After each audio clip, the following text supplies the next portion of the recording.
Mientras que la primera entrega de Scream parecía estar bajo de un filtro cálido y suburbano, los altos contrastes en Scream 2 lo convierten en una pesadilla fría, casi clínica. El director de fotografía, Peter Deming, cambió esos tonos cálidos y tenues por unos tonos agresivos, predominando los azules y los tonos rojos oscuros, casi amarronados, y una iluminación blanca completamente fría y estéril, casi como las que vemos en un pasillo clínico. Este cambio visual transforma el Windsor College en una trampa de altos contrastes, como si estuviéramos en un laboratorio psiquiátrico en vez de una tranquila universidad norteamericana.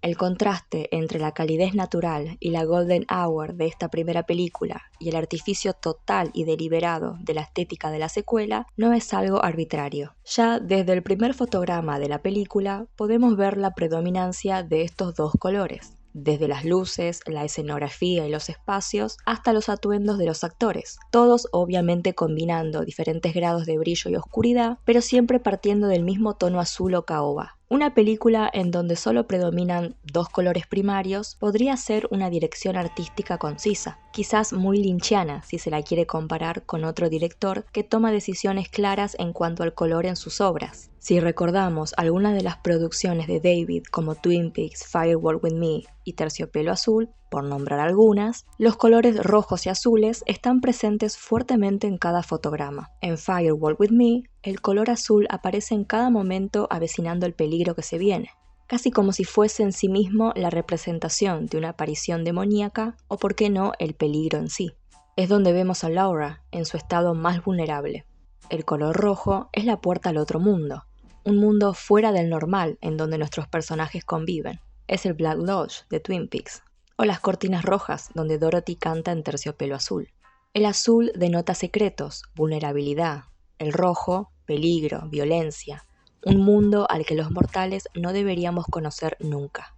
Lejos de especular sobre si Peter Deming siguió con sus pasos desde Carretera Perdida a la hora de usar estos colores primarios, podemos agregar que para distinguirse de dicho proceso antecesor, seleccionó un tercer color para romper con esta frialdad y oscuridad que ambos colores pueden traer juntos, que es la presencia de los tonos más verdes, provisionando de esas gotas de iluminancia a muchas tomas, sobre todo en la escena del cine con la que empieza la película, o representado en la naturaleza de los espacios exteriores, para sobresaltar la luminosidad en aquellas tomas donde predominan los azules o rojos cuando están en una tonalidad oscura.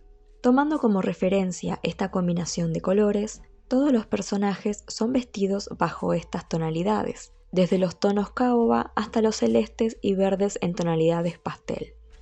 Una curiosidad a resaltar es la presencia del color verde pastel o colores aniñados en los atuendos de personajes específicos y en escenas específicas. Por ejemplo, las chicas populares de la sororidad, que buscan meter a Sidney en su grupo una y otra vez. O Derek, que en la película nos da a entender que pertenece al mismo círculo pomposo que estas chicas, pero que de alguna manera tiene una personalidad más sensata y tiene un interés real por Sidney, en vez de solo querer frecuentar con ella por la fama que la antecede.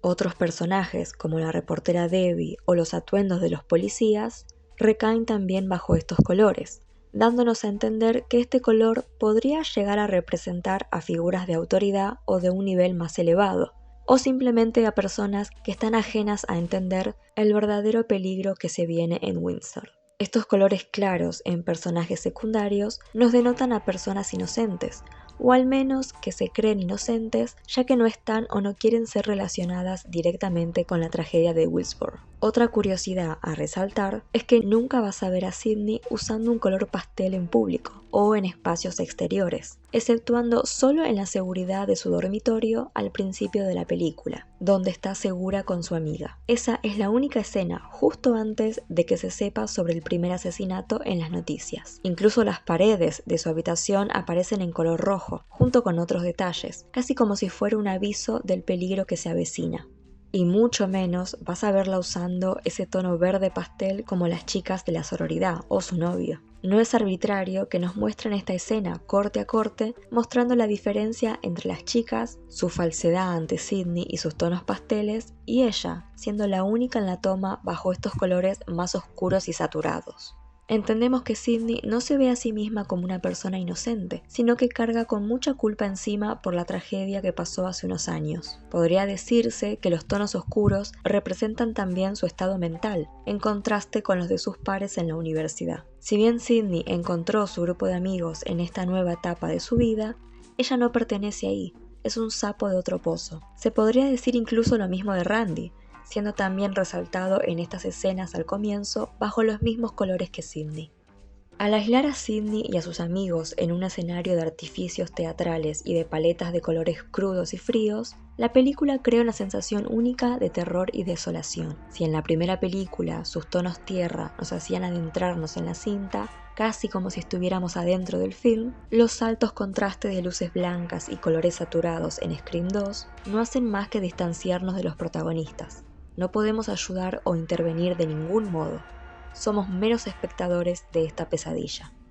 Analicemos un poco más estos cambios deliberados que convierten a esta secuela en una obra maestra de la tensión. De Woodsboro a Windsor College.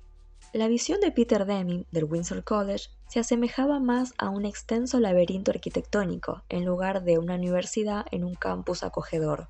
Dicha dirección estética obviamente rechaza el realismo crudo de un Estados Unidos ordinario de 1997, en favor de un lenguaje cinematográfico más elevado, más pulcro y de alto contraste.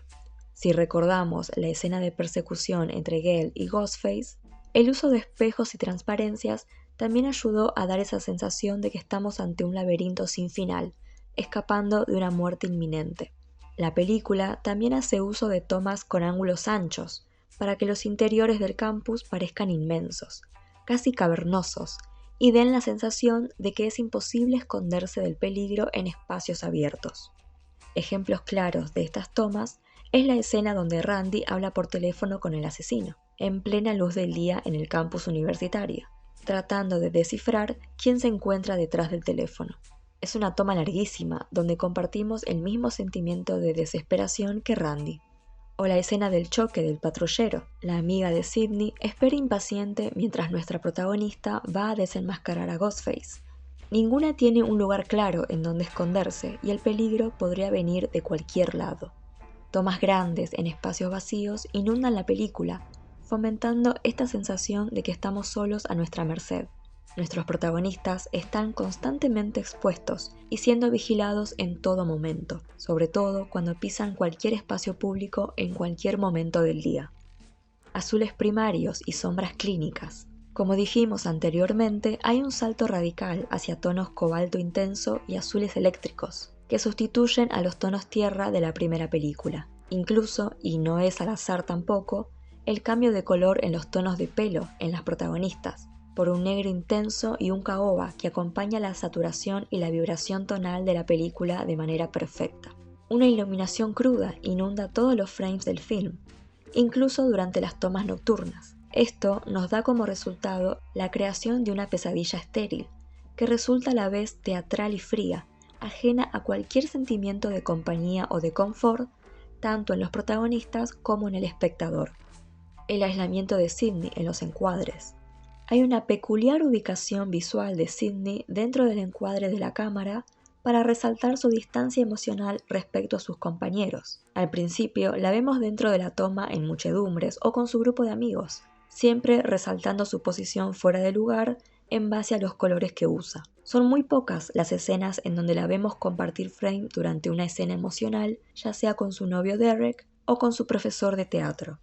Vemos hacia mitad de la película cómo la distancia emocional entre ella y su novio va creciendo a medida que el peligro se acerca, casi como si Sidney no quisiera compartir un mismo espacio con él.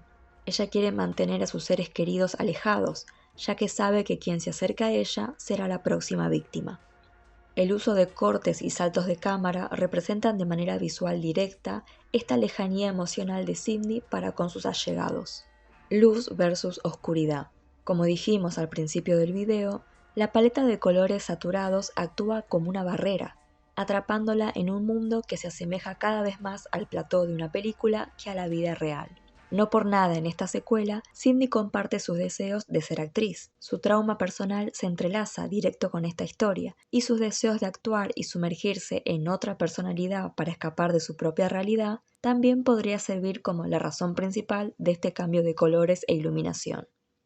Ni siquiera la misma Sydney quiere formar parte de su propia vida, quiere estar alejada de ella y de todos los que la rodean. Hay un intento de su personaje de llevar los mismos colores que sus compañeros, por ejemplo, los colores verdes, con los que vimos vestidos a su novio o a las chicas de la sororidad, en un intento de mezclarse con sus pares y olvidar su complejo de culpa. Incluso Randy es visto con estos colores, demostrando cómo ya va alejándose cada vez más de sus traumas de Woodsboro, sin nada que lo conecte a él, aunque eso no lo ayudó mucho. Pero en el caso de Sydney nunca termina igual a ellos. Un simple cambio en la oscuridad de este color nos da a entender que ella nunca terminará siendo parte de este clan. El caso de Gale también es digno de resaltar, ya que a ella no la vemos usando ningún color que no sea blanco o el negro. El único color en su persona pasaría a ser los tonos rojos saturados de su pelo, conectándola con los crímenes de Woodsboro y su pasado, todavía latente en su cabeza. Esta selección de no color en su ropa también es para hacernos dudar dónde se sitúa Gale en la lista de sospechosos. Lo mismo con Cotton. ¿Son inocentes o justamente el uso de los tonos negros son para resaltar su culpabilidad? Durante la revelación de uno de los asesinos, la señora Loomis viste de blanco, un color que estaría dentro de los tonos pasteles con los que la película nos presenta a la gente inocente. Es justamente a propósito, ya que la madre de Billy intenta culpar a Sydney por los asesinatos y mostrarse a ella como la única sobreviviente inocente, distanciándose por completo de la tragedia de Woodsboro. Tampoco presenta una mente perturbada por la culpa, como es el caso de Sydney. Ella no tiene ningún tipo de remordimiento por sus acciones, viéndose a sí misma como una persona en su total derecho de actuar como actúa. Ya cercanos al final de la película, seguimos viendo estos colores predominar la pantalla, pero no podemos dejar de emocionarnos y se nos planta un lagrimón cuando vemos a Sydney en esta última toma, saliendo de la suciedad y el descolor del completo artificio de Woodsboro para pasar al cálido verde de la naturaleza, a un color fuera de culpas y hacia una nueva etapa en su vida.